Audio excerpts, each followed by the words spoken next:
everybody. I'm excited. Today we have Will Ratelle, who we had on an episode of Cutoffs Coffee about a year ago. Anyway, Will Ratelle is a NCAA Division I strength coach at North Dakota. He is working with their football program, their volleyball program. In addition to that, he also has what's called the Haas Project. All right, the Haas Project is an online training program that you can purchase, and a couple of these different products. One of them is the original Haas Project. All right, and he is coming out with the Haas Olympic Project. So that's what we're going to be talking about today on this episode of Cutoffs and Coffee. And I am very excited to hear Will's perspective, all right, on Olympic lifting and how do we develop those foundations, as well as a sneak peek into some of the exercises and movements and philosophies behind the Haas Olympic Project. And today's episode is going to be brought to you, since we need to keep our squats squatty, all right, the wedge from Underdog Fitness, right? So this is one of our favorite tools that we use at T3 Performance to make sure that we keep our squats squatty and our hinges hingy. So that 2-inch heel elevation can help athletes get into the deepest of their squat positions comfortably, all right, without any knee pain, right, while maintaining an upright torso. So that is the sponsorship for today. But without any further ado, let's get right into this episode with the Haas himself, Will Ratelle. Coach Will, what's going on? Welcome back to the show, man. I'm happy to have you here. How you been? Good, man. How are you? Can't complain. It's summer. Our college athletes are home, so we're getting a hell of a lot of quality training sessions in, and I'm excited to dive into your new program that you got going on, the Haas Olympic Project. Absolutely. Man. I think we start just by doing like a little quick background on what you're doing now and what kind of programs you've been putting out and what this new one's all about. Yeah, so I'll just give you a brief overview of Haas Olympic. So I have the Haas Project that I dropped in, I think it was November of 2021. And that does not include Olympic weightlifting movements. And so I got a lot of questions on Instagram saying, people asking before they purchase it, hey, is there Olympic lifting in this program? I always tell them no, because I didn't put it in because I don't feel comfortable putting Olympic lifting in for people who aren't very proficient, who don't have a coach, who've never learned it before. And if they're doing it on their own, they're just not going to get much of a training effect from it. So I didn't put it into the Haas Project. And then I would get questions from people after they bought it saying, hey, can I put Olympic lifting in this and still get good results? So I decided to make a Haas Olympic. And really the purpose of it is the same as the Haas Project: get big, strong, fast, be athletic, but just incorporating a lot of the Olympic weightlifting movements in it. The goal isn't to increase your total on the platform. So if you are like a competitive weightlifter, it's probably not the best for you because there's a lot of other stuff in there that's going to take away from your ability to compete on the platform.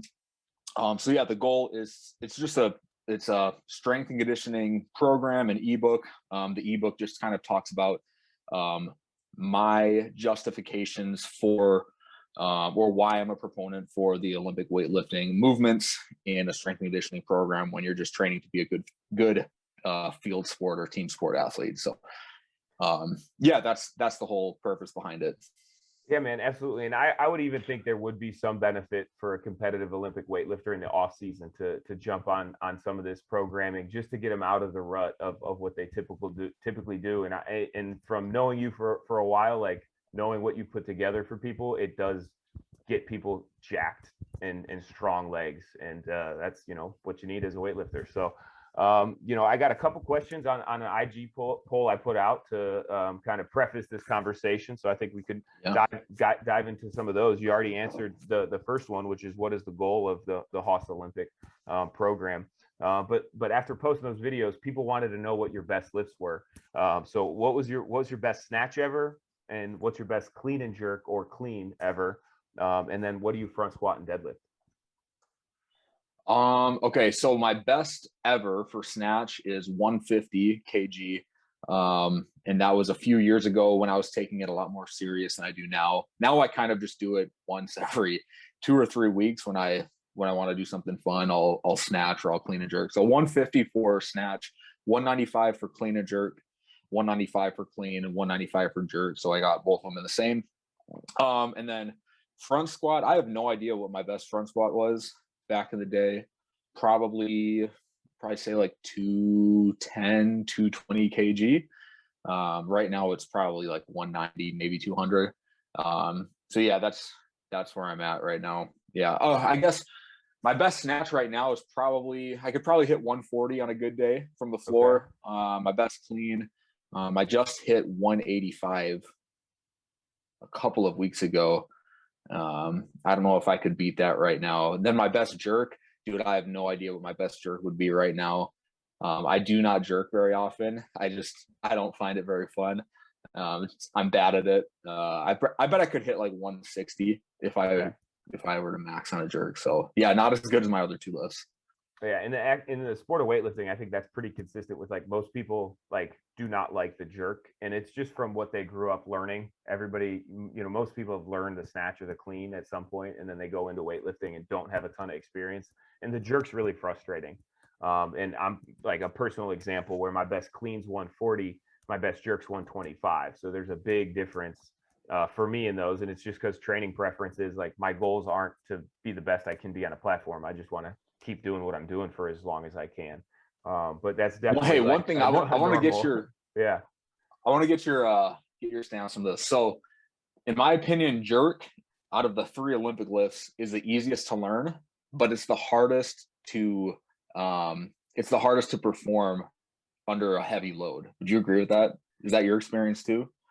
Yeah, I would say that like the I can get someone to jerk pretty well in like day 1, day 2. But then when you start really loading the bar up, for some reason, like committing to getting under the bar, getting that head through, and stabilizing the bar overhead is like really hard for people. Yeah, and it's partly like the you don't really see where the weight is. So like you just feel the massive amount of weight.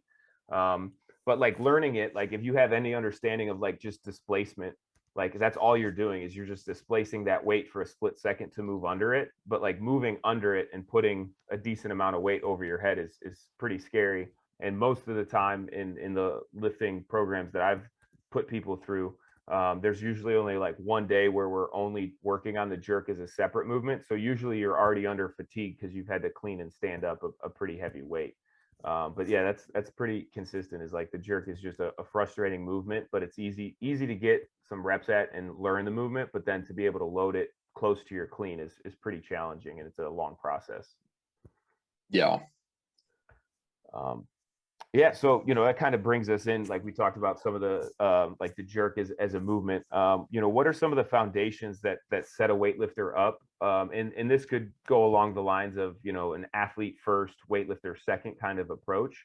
What are some of those foundations that people want to drive their training towards to become as successful as they can in that sport or in the sport of weightlifting? Okay, so I'll kind of answer this so the way I'll view it is, if you want to use the Olympic lifts in your training program, even if you're not a competitive weightlifter, make sure you're proficient in the front squat, high bar back squat, RDL, even deadlifting from the floor. And then you do the appropriate amount of drill work that you need to do in order to have like an efficient bar path, and you're hitting all the right positions from the floor, from the first pull to the second pull to transitioning under the bar, whether that's, I don't know, any drill work could be like a muscle clean, a full trap clean, like a high hip clean, a high hip snatch. What else? Something like a split jerk balance or a behind the neck press in a split position. Making sure you're really good at all that drill work, and then you hammer home front squat, RDL, high bar back squat, and then I would even say deadlift. I don't know how common like a true deadlift is for competitive weightlifters. Is that an exercise competitive weightlifters use a lot? Yeah, but so like if you look at the setup of a traditional deadlift versus a weightlifter that has clean pull would be the term that they would use, and it's just like a deadlift in your clean form. Most, if I'm deadlifting to max out, like I'm going to let my hips go early because that's going to let me lift the most weight. But if I'm training a deadlift as a movement to help me with my Olympic lifts, I'm going to make sure that my like torso and my hips are rising the same as they would unfold in a clean movement so that I can match that strength. Because, you could deadlift all you want, but if your setup's not going to be the same, it won't translate into the sport of weightlifting. Yeah. Yes. Yeah. So yeah, when it comes to like the drill work for like a clean or snatch, get really good at that first pull, just pulling the bar from the floor to your knee, maintaining the back angle that you need to. Think quads, quads, quads off the floor, so you're not relying too much on your hips. So yeah. Yeah, and that's the consistency of like success that I've seen. And there are some anomalies in the weightlifting world of athletes who can let their hips go and still be able to recover and get a good pull. And you see that like more in the Russians. So like if you look at the Chinese weightlifting teams, they're very pushy, right? They're very quad dominant in their first push off the floor to the knee. But then if you look at most of the Russians, their anatomy is set up a little differently where their hips are going to be slightly higher. So it's kind of good to see those different countries compete in the sport because they're pretty consistent with their anatomies at different sizes. But that's that's the key foundation of the sport is like how well do you move the bar from the floor to your knee?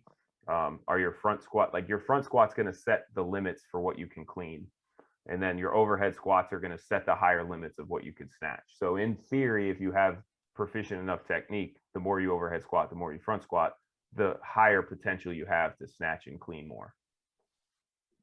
Are there any exercises that I missed out on that you would suggest, whether you're just a strength athlete or like a competitive weightlifter or a team sport athlete that you should really hammer on? Yeah, so you nailed what you need for the snatch in the clean. I utilize a lot of push presses and power jerks to lay the foundations for the split jerk. I feel like when we get into split jerks, it's really easy to avoid driving hard off of both legs because you are allowed to move fast and split your feet, as opposed to the power jerks and the push presses. Reinforce good movement patterns of how you dip and how you drive vertically first. Whereas like people that are learning split jerks right away, it might be easy for them, but they might develop bad habits that don't let them get enough drive into the bar to then move under it. But yeah, those are the basics aren't the fun part, but it's like what gives you the highest potential down the road is just being really, really good at the squats and the pulls. Yeah. So I got a question about limited shoulder range of motion and the overhead squat, and I wanted to get your take on how do we improve that overhead squat? It seems to be one of those popular movements on Instagram to post about your perfect form in an overhead squat these days. But I want to hear it from you. Like if you're talking to an athlete who's working on their shoulder range of motion, how can they get better at overhead squats? Yeah, so I would say obviously you got to do a lot of overhead squatting. And the two drills that I would recommend people do would just be like a snatch balance.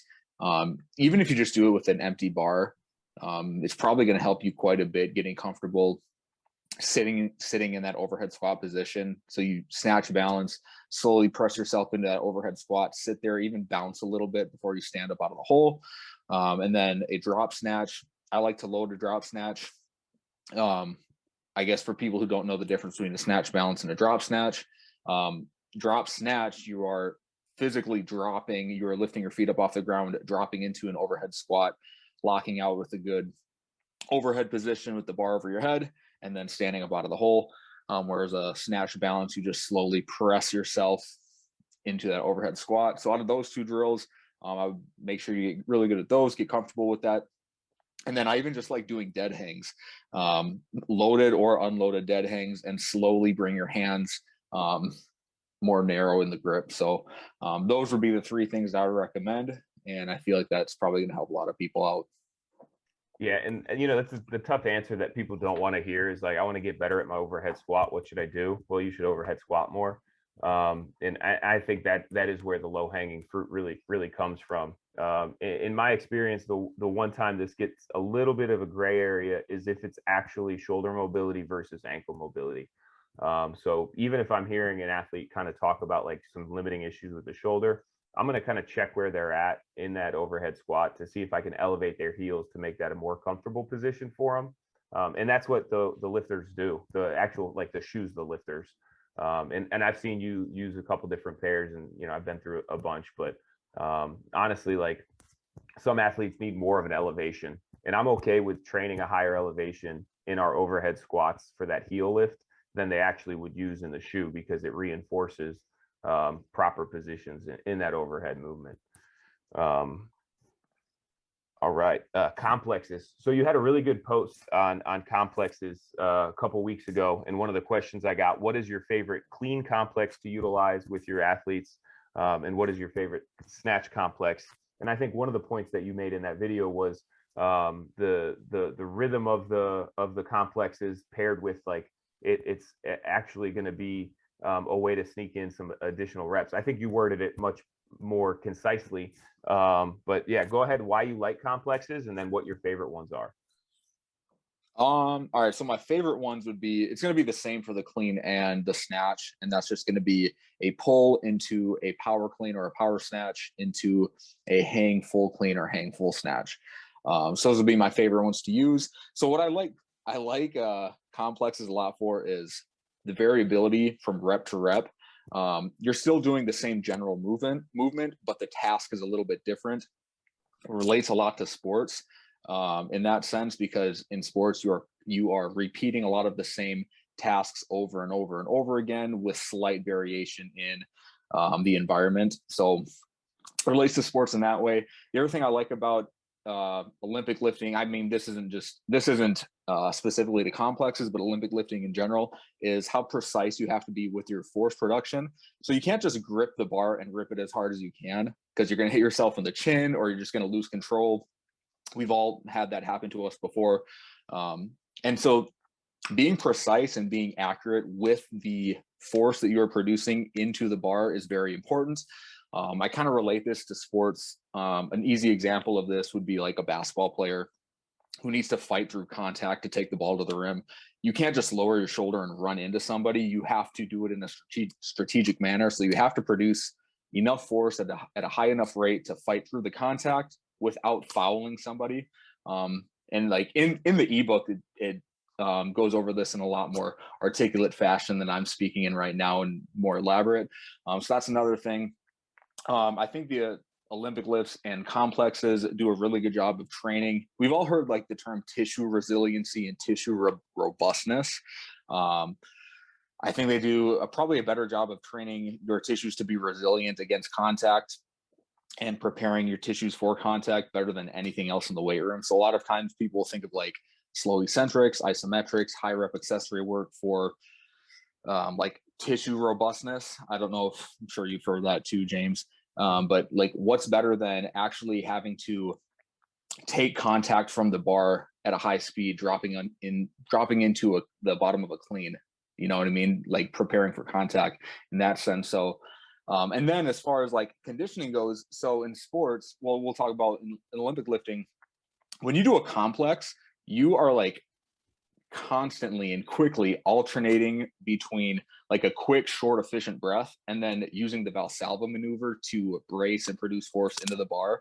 And if you do a set of like 4 or 5 reps of, let's just say you're doing a pull into 2 power cleans into 2 hang cleans, that's 5 reps right there. And it is a constant altering between the Valsalva maneuver to brace for contact, to brace to produce force into the bar, and then a quick, short, efficient breath, which is what you're doing in sports. I'll just use basketball again. Like you're defending someone and you're fighting through a screen. You got to brace for that contact. And then there's some space that you got to cover, and you got to take a quick breath in.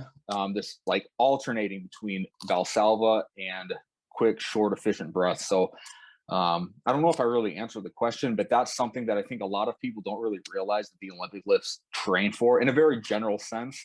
So I don't want people to like misunderstand what I'm saying, that it's like specific in that sense to sports, but it trains all these qualities really effectively in a general way. So that's kind of my long-winded answer. And I don't even know if I answered the question. No, you definitely did. And I think one thing to add to that too is like, you know, the athlete that is doing multiple reps in a single set, the weight stays the same, but how heavy that weight is perceived to feel can change based on how well they move it. So there's opportunities for athletes to adjust and auto-regulate when we do have complexes, because it's not just a singular rep. Whereas like they can adjust how they just did that low hang clean or that power clean and maybe the second rep felt faster than the first rep because they adjusted something and they were able to kind of manage their speeds and their power output in a way that helped them move that weight, which is the same, a little bit more efficient. And then they're going to remember that feeling and be able to carry it over into their next set. And I think we miss out on that until we're doing those multiple rep movements. And the complexes help people string those movements together, from how they move in a power clean versus how they move in a clean, and find some consistency in their movement patterns. And it helps them auto regulate without a coach having to really say anything, except maybe have a conversation post set.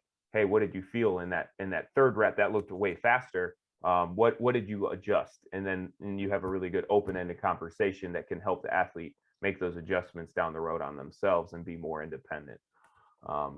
So yeah, I think my favorite complexes are anytime we're crossing the knee multiple times to kind of elicit that. So it would be, starting the same way with a snatch or a clean pull, staying extended in that pull, and then crossing the knee multiple times into the receiving positions.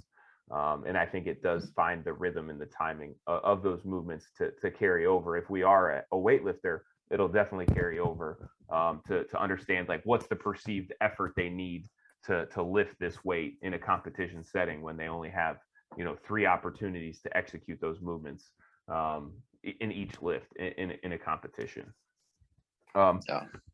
So yeah, from moving on from the complexes, and these are a couple questions I put together for you, getting an opportunity to pick your brain on weightlifting and just getting strong in general. How do you go about your exercise selection given the course of a week? If you have athletes that are going to be weightlifting in that training program, how do you go about picking, like, how many days are we snatching? How many days are we cleaning? What is too much? What's enough? What's your take on that? Yeah. So with the Haas Olympic, I have all 3 of the Olympic lift movements. I have clean, jerk, and snatch. So I have in the program, I have clean twice a week. It's an upper lower split. It's 4 days a week. So clean twice a week, snatch twice a week. And then depending on, the phase of the program, they might be jerking once a week or twice a week. I really struggled with the program trying to decide the frequency of each lift. Just because you're not going to be able to please everybody. Like, there's going to be some people who buy it who they don't jerk, they only clean and snatch. There's going to be some people who buy it who only clean. There's going to be a ton of variation of level of athletes, I guess, who buy the program. So you're not going to be able to please everybody. So that's the way I programmed it. With the athletes that I work with, so the volleyball players, they clean, they snatch, and they jerk. The basketball guys, I don't have them do any Olympic lifting. Football guys, so I'll talk about volleyball. We only train 3 days a week for the volleyball team. So I just have them play clean once a week, they snatch once a week, and they jerk once a week. And then the rest of the training sessions, they're just doing like basic strength work. That would probably change if they train more than 3 times a week, but that's just a really easy, simple way to logistically put it in. Then football guys, so I don't program for football, but I work with football here on campus. They do 4 days a week. So I think they clean twice a week, they snatch once a week, and they jerk once a week. So they put more of an emphasis on the clean. I guess that makes sense. You can just load up a clean heavier than the snatch and the jerk. And the clean is just a much more like common movement that people learn at an earlier age. So if kids are coming from high school, they've probably cleaned if they've gone through any sort of strength and conditioning program. So it's really easy to put that in. And we don't really emphasize the jerk and the snatch as much. I think we only snatch from the hang. And I think we only power jerk. We never split, just because the split jerk is going to complicate things for a lot of athletes who don't spend a lot of time working on it. And when you're working with team sport athletes, you only have 45 minutes or 60 minutes to get a session in. If you really want to get good at the Olympic lifts, you have to spend a lot of time doing the necessary drill work, which I think we talked about a little bit. Like, if you want to get good at a split jerk, you have to be good at any sort of a drill work, like a behind the neck press in a split position, getting really comfortable, getting your head through the hole and locking out overhead. You have to be really good at like a muscle snatch or a high hip snatch. And you just don't have time to like practice that stuff like before you're actually getting into your working sets with team sport athletes. So logistically, it makes programming a little bit tougher, but also in a way it's simpler because you don't have to worry about it. So that's been my experience with my athletes. Yeah. Yeah, and I think like in my experience, there's been times where I've gone back and forth from like when I first started, I was all gung ho because I had just got my USAW and I just started competing in the weightlifting, and like I had a little bit more Olympic weightlifting in what I've taken out from what I used to do was some of that drill work, understanding it's not eliciting the performance outcomes that I wanted for these athletes who are preparing for sport. So yeah, maybe it would be beneficial to increase our power jerk by doing more like prep work behind the neck work right before we did the power jerks. But in that team setting, we just would run out of time, and we'd leave time spent on the main thing, which maybe that day is a clean pull or a deadlift, and we'd lose out on time and intention in that movement because I was trying to add too much to get their power jerk up, which I had to realize that was for me, not for them. And so I think those are some of the lessons I've learned along the way, which have kind of helped me navigate how much to Olympic lift athletes versus if I am working with a competitive weightlifter, like they will need to spend a little bit more time in the gym, and it might not be as intense time, but it's just learning those movement patterns and getting comfortable with them. So yeah, when I'm doing a session for my, like if I'm going to go snatch one day, it's going to take me probably 20 minutes before I put real working weight for working sets on the bar. Because I'll do at least at a minimum 1 set of 10 of an overhead squat. I'll do at least 1 set of 10 of a snatch balance, a drop snatch. I'll muscle snatch. I'll do some first pulls. I'll do some high hip snatch. I'll do all of the drill work that I feel like I need to do, and that takes 10 to 15 minutes. Mm-hmm. And then you have your warm up sets where you just put 70 kg on the bar, then 90, then 100, and like it takes a long time before you actually get into working sets. And so when you're working with team sport athletes, you just don't have the time to do that. So you got to kind of pick your battles. Yeah, and I used to, I used to be able to warm up more quickly to heavier weights, and I'm just getting older, and so I do need that added time if I am going to be receiving bars in a full snatch position. It personally takes me a while to get warm enough to be able to comfortably and confident start snatching with some relatively heavy weight. And with the athletes, it's their time. How can we use it most effectively? Which actually leads us into kind of the next question, which is, so when you're training athletes, not weightlifting the sport, what are markers of proficient movers for athletes? What do you see when you're training an athlete that you can identify? Okay, hey, this is getting the training stimulus that I'm wanting to see from them. And what are some of those technical, like common mistakes that maybe athletes make that don't allow them to get the training stimulus you're looking for? So there'd probably be two main things. And I'll talk about clean and snatch for this one. I want them to be able to maintain good positioning off the floor. So their first pull should look good. So they should be able to maintain their back angle that I want them to maintain. I don't want to see their ass shoot up too early. I don't want to see them try to get vertical too early where they're looping the bar around the knee. So the bar path is all jagged. And then I want to see them finish their pull. I want to see them be able to get tall, get extended, have a good brush point. So if it's a snatch, it should be a little bit higher up, maybe like on your belt line or waistline is where the brush point should be. If it's a clean, it's like mid to upper thigh. And I think those are the two most common mistakes that I see is people, their first pull is all fucked up. And when you fuck up the first pull, it makes the second pull a lot harder. And then people just not finishing their pull. So people cutting the hip extension a little bit short because maybe they're trying to rush under the bar too quickly or something like that. But those would be the two main things that I want to see for an athlete to give the training stimulus that I want. Yeah, and it's funny that you mentioned like the first pull and how important it is, because like I'll be coaching kids in competition or athletes in a weightlifting competition. I'll know by the time the bar gets to their knee whether they're going to make that lift or not. And it's just like such a pivotal point where like we can either set ourselves up to have everything go well, or if we screw that first pull up, I know right away before we even finish the movement that's going to be a missed lift, or they're going to have to do something crazy to save it. So we have proficiency, right? Which is kind of what we just talked about with like athletic development. And then from like a weightlifting side of things, I think there's like an efficiency component. And like I don't have a great way of describing it or like being able to like see, like explain what I'm seeing differently from an athlete to a weightlifter. But I think if we look at numbers, and we have an athlete that can overhead squat, let's say 110, their snatches and they're snatching 100, that's going to be somebody who's very efficient.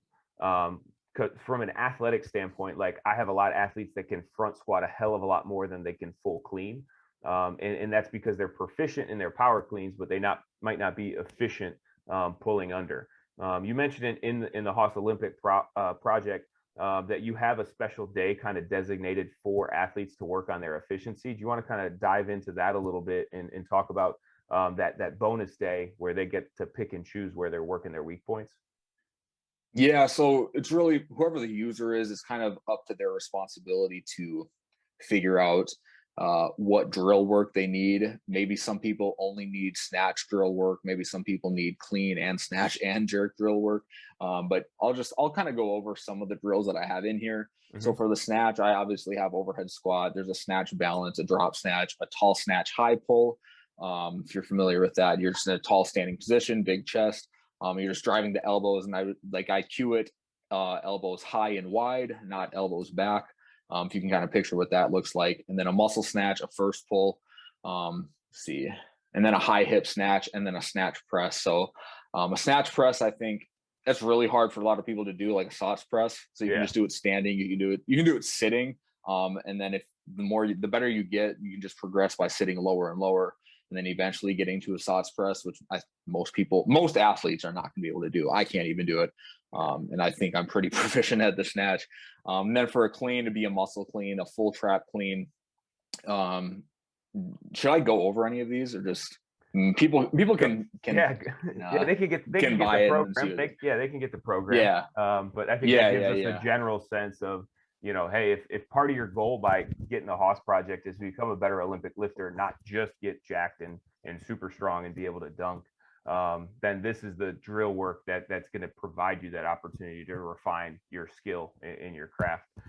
It's funny you talk about the elbow. Yeah, I would just say, like, for anyone who needs to do the drill work, is if you have some sort of limiting factor that is inhibiting your ability to perform at a high level, just go ahead and do the drill work. Some people won't need it, but there's a bunch of drills in here.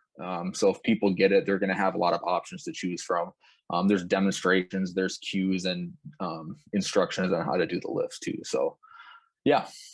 Awesome. Yeah, my favorite cue for getting people's elbows verticals is to zip up the hoodie.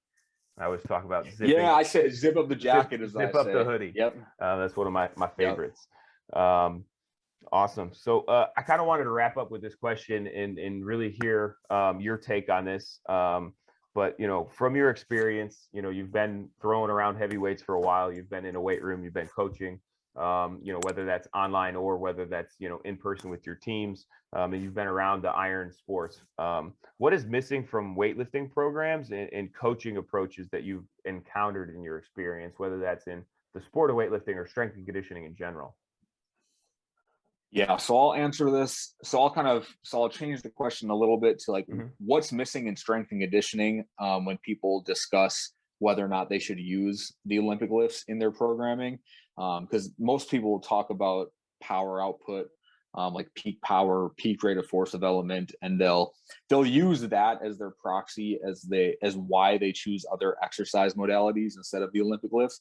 But the Olympic lifts just train so many more components to athleticism than a lot of people realize, and now it's becoming so dogmatic. Like there's the ideologues who will say you have to Olympic lift. If you don't Olympic lift, you're not going to develop as an athlete. And then you have the ideologues who will say never do Olympic lifting, it's a waste of your time. You get you don't really get as good of a training effect as you would doing loaded jumps. And that's because they have this shallow view. They only see Olympic weightlifting as training for power. So I'll kind of ramble off a few benefits that I think Olympic lifting offers.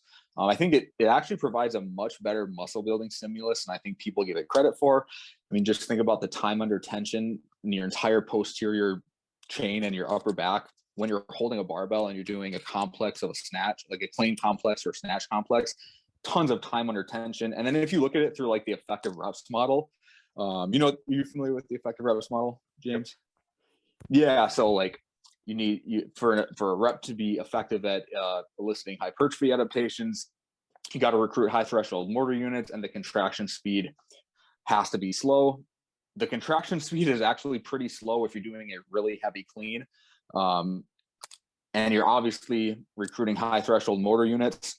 So like it's a pretty effective stimulus for muscle building. I've talked about upper body power. I don't think upper body power is really something that's super valuable for most athletes, because sporting actions it's still going to be heavily reliant on ground reaction forces. But if I am going to accept the term upper body power, I don't know what's going to train upper body power better than a muscle snatch, a power snatch. And when you're pulling on the bar, you are associating the upper limbs with the lower limbs in order to move the bar, and you're ripping hard on that bar, turning it over, catching it overhead. That's going to train upper body power much better than something like a medicine ball toss, which is like a common means of training for upper body power. And again, sorry, I'm not being very articulate. It goes into more depth in the ebook. And then I say like repeated rate of force development in a multi-effort action. So like I said, rate of force development is often used as a justification for Olympic weightlifting, but also as a justification to not use rate of force development, because it can be trained in so many different exercise means. But think about repeated rate of force development when you're doing Olympic lift. An Olympic lift, how many efforts are there in a single rep? You have the first pull, you have the second pull, you have the transition under the bar, you have the catch, and then you have the squat out of the hole. That's 5 efforts to complete 1 rep. And it's training the reflexes a lot faster than something like a loaded jump, because it's when you do a loaded jump, as soon as there's toe off, you have that entire time in the air to decide how you're going to organize yourself to land. In the Olympic lift, it happens within milliseconds. As soon as you finish that pull, that bar is coming right back down onto your shoulders to catch. So it trains like the reflexes a lot faster than something like an Olympic lift or even a medicine ball toss. The precision of force production, which we talked about earlier. Olympic lifting as a tool for conditioning, when you talked about alternating between the Valsalva maneuver to brace and produce force, alternating between that and quick, short, efficient breaths, tissue resiliency, exercise variation. I think exercise variation is often not part of the discussion when we were talking about whether or not you should include Olympic lifts. If you're only relying on loaded jumps and jumping variations, you're going to run out of variation at some point, and we need novel stimulus to keep eliciting adaptations. If you know how to do the full Olympic lifts, you can probably do all of the variants. If you know how to full snatch, you can probably power snatch, you can probably hang snatch, you can probably snatch from blocks, you can probably do high pulls, you can probably do pulls, you can probably do pause variations. There's so many, you're never going to run out of variation. And variation is extremely important for learning too, improving, like continuing to develop your learning behaviors too. So yeah, there's a lot more too. If you want to learn more, it's in my ebook. It'll be out next week. So yeah, there's more too. I just can't really think about it on the spot. No, absolutely. And that kind of reminds me that you talk about the novelty of different variations for Olympic lifting. It brings me back to, I had a training partner who we used to do 1 day a week where we'd take 80% of a snatch, and then I would do a complex and she would do a complex. And then she would pick the next complex and we would just like probably end up getting 6 to 8 working sets with 80%, not even realizing it because every set was different. And that was around the time I had some of my best snatches, and we were getting all that work volume, but it was novel. And we were like mentally in it, and it was a lot of fun. But you really can't do that with a lot of other variations that involve all those components you just talked about, from the strength, from the precision, from the rate of force production, and from the body's ability to move fast. Right. I think that's like, people don't talk about how fast the body has to move to receive those bars after it produces maximum or close to maximum force outputs. So I think, you hammered home a lot of really good points on that question. And man, I'm excited to see this program and to hear about all the results you're going to be getting. Anything else you want to wrap up with? Yeah. I want to add one more thing that you just reminded me on. What other exercise means trains the body's ability to get in and out of end ranges that fast under that high of loads? I think that's a pretty important quality to have. And that's not to say if you Olympic lift, you are like, you're never going to get hurt you're never going to get hurt putting yourself in compromising positions. I'm not saying that, but it is improving that quality and improving your competency in like the physical literacy realm. So yeah, you reminded me to say that point too. So yeah, man. Awesome. Well, hey, I'm appreciative of your time. I'm excited we got to catch up again. And like I said, I'm excited to see this program come out, and all the people that are going to be jumping on it are going to be slamming dunks in no time and throwing some weight around. So thanks again for coming on, Will, and we'll catch you on the next time. Absolutely. Thanks for having me, dude.